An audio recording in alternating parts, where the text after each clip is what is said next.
Hello there, many thanks for joining us on the business desk this morning. Now, the federal government hopes to push its public debt stock to 50.22 trillion naira by the year 2023, with domestic debt at 28.75 trillion naira and external debt at 21.47 trillion naira. Well, this is according to projections in the National Development Plan 2021 to 2025, and the Debt Management Office disclosed that Nigeria's public debt was about 38 trillion naira as of the end of the third quarter of the year 2021, with the total debt stock rising by 2.54 trillion naira in 3 months from July to September this year.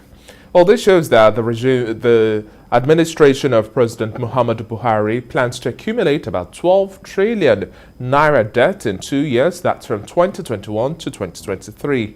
However, based on the plan, the government targets a reduction in total public debt by the year 2025. Now, a tabular illustration in the document shows that government targets 39.59 trillion naira debt stock for this year, 46.63 trillion naira for 2022, 50.22 trillion naira for 2023, 50.53 trillion naira for 2024, and then 45.96 trillion naira for the year 2025. Well, joining me now to discuss this and much more, I have Olusegun Elemo joining me virtually to discuss this and more. He's a public finance and policy analyst. Good to have you on the breakfast show this morning, and happy holidays, Segun. Yeah, thank you very much. Merry Christmas in arrears, and of course, Happy New Year in advance. Exactly. Now, this matter of the state of borrowing is worrying for some, but according to some individuals, as a matter of fact, now, debt service to revenue would remain at about 80% come next year. But there are obvious reasons for borrowing. The government needs to embrace borrowing. But some also argue that it's not as simple as within the realm of revenue generation. It's not as simplistic as it looks like. And the other counter argument is that borrowings must have track records. We will see what we are borrowing for, see the implementation process, and have a repayment plan, not just borrow out of the blues. Your thoughts on both sentiments? Yeah, thank you very much.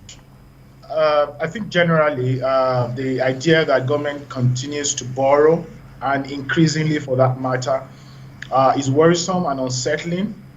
But like you said, there's so much more in the country today calling for attention.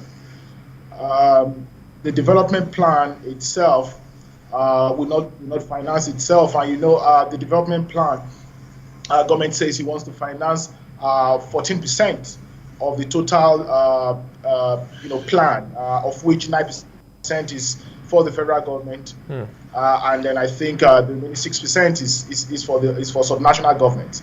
And I think about 86%, resources will be mobilized from the private sector.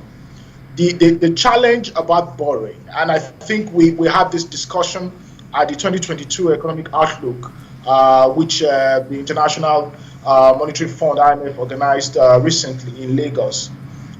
There was a general consensus that, yes, the debt to GDP is low, and Nigeria can continue to leverage on that to get more financing.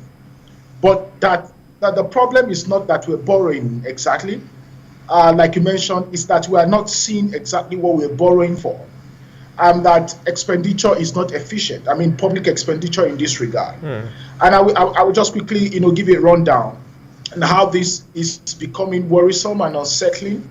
Is that in 2019, for instance, the total budget of the Federation, was about a little bit above 8 trillion. I think about 8.92 trillion. Of that amount, we had the total deficit of that budget was around 21%. Now, in 2021, we had about 13.5 trillion of total budget of the Federation. Now, deficit increased from 21% in 2019 to more than 41% in 2021. And again, even though in 2022, the projection is that we will have about a little bit about 36% as budget deficit. So you could see that there is increasing trend in borrowing. But like I said, is that we are not seeing exactly, or let me say, not that we are not seeing exactly. what we're seeing on the ground today is not commensurate to how much we're spending and how much money is being borrowed. I take, for instance, the infrastructure in the oil and gas industry, for instance. How much can we say that the level of infrastructure we have today is commensurate to how much we intend to borrow? Look at the transportation sector, look at the housing sector, look at the healthcare sector, and all of that, even the education. So those are critical areas that I believe government needs to spend on. And again, is that for instance, in 2019, the total amount that was not accounted for stood about 706 billion naira and $957 million across 87 agencies of government. So that is it. The problem is expenditure efficiency. And talking about expenditure efficiency, the role of corruption in all of this and much more, there's also this argument that all of the monies lost, government has lost so far, looking at illicit financial flows and loots also being recovered as well. Instead of having these voluminous borrowings, we ought to put together all of this money stocked some way, somehow, and then begin to make them work, account for them. Do you think we're seeing accountability within this regard and using all of these funds for the infrastructural and developmental agenda we are setting ahead? Absolutely not. Absolutely not. And I continue to say, and I think there's a general consensus, even in the civil society, ecosystem, that yes, there is increased transparency on the part of government. Government continues to publish data. And, for instance, the Open Treasury, portal, government continues to publish data, and there is increased transparency.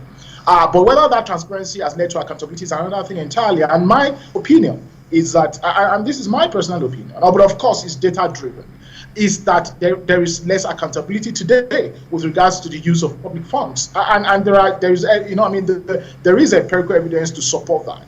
I think that. Government is, there seems to be this, like a disco approach to revenue mobilization. And like you said, instead of government, going after what it has outstanding, for instance, with regards to illicit financial flows and funds and public funds that are not being duly accounted for. And for instance, possibly to cut budget allocation to agencies of government that are unable to account for public funds. It then goes borrowing. That's the easiest thing to do. And for whether at the micro or macro level, for instance, even at the individual level, it's easy to go borrowing as long as you have somebody to give you the money.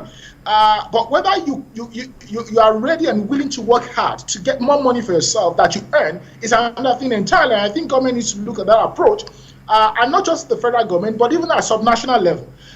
There are so many ways by which government can mobilize revenue and not necessarily raise taxes.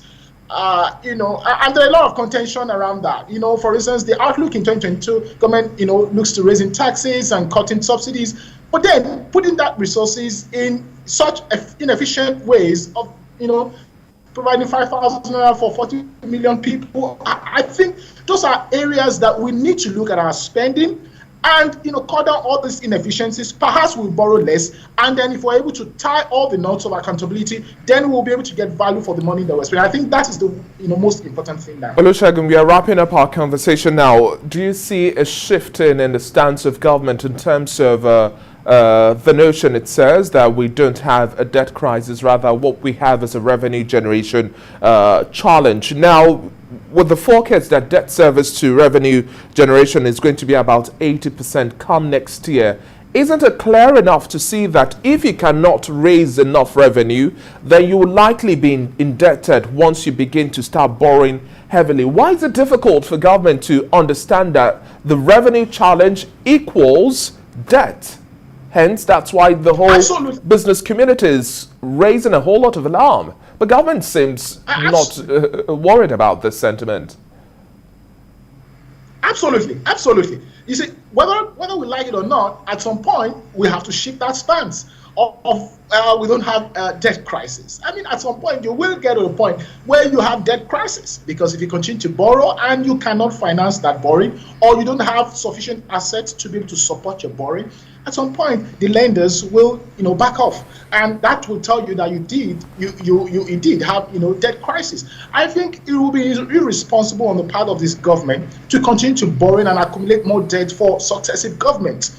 So I think there's a general approach in this administration, and like I said, not just the national level, even at subnational, different states. And the Fiscal Responsibility Commission will tell you that many of the states are borrowing not for capital expenditure, but for recurrent expenditure.